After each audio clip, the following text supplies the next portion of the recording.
Well, amongst other things, Rishi Sunak has set out his vision for the future of education as he promised to cancel university degrees that do not improve students' earning potential. He also promised to set up a Russell Group of technical colleges.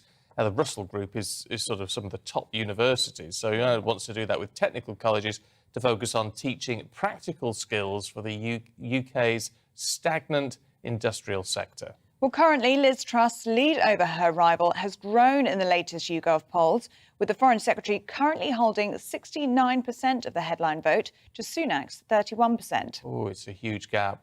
Let's talk to political commentator Lettice Bromovsky.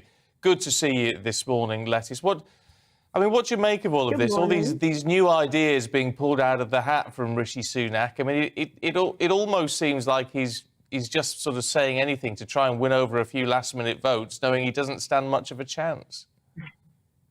Yeah, I think that's very important here that Rishi, well, going forward as a kind of learning for him, he's kind of lost this debate on the economy side, and he's clearly trying to make up some of that ground by taking on these new kind of cultural ideas. One thing that I think is very important from last week, we saw in one of the hustings where Liz got actually interrupted. It gave her this great opportunity to kind of showcase herself as a leader, push herself kind of into the forefront. She pivoted off that interruptions from the activists, and it allowed her to sort of showcase herself in a different kind of light. Whereas Rishi, some would say, unfortunately, didn't get this opportunity. And instead, when he was kind of talking, kind of attacking Liz's policies, it very clearly fell on rather deaf ears. And from that GB News exclusive that we saw yesterday, he's attacking these cultural issues. And I think going forward into the next week, this is going to be the forefront of the Team Sunak campaign. And this is what we're going to be looking at. Lettice, is this popular with Tory party members? Because they ultimately are the ones that have the vote at the moment. This isn't a public vote. This isn't a general election. We know that the Tory party members are generally older.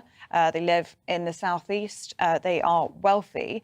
How much do they care about higher education and about people that are starting out on degrees?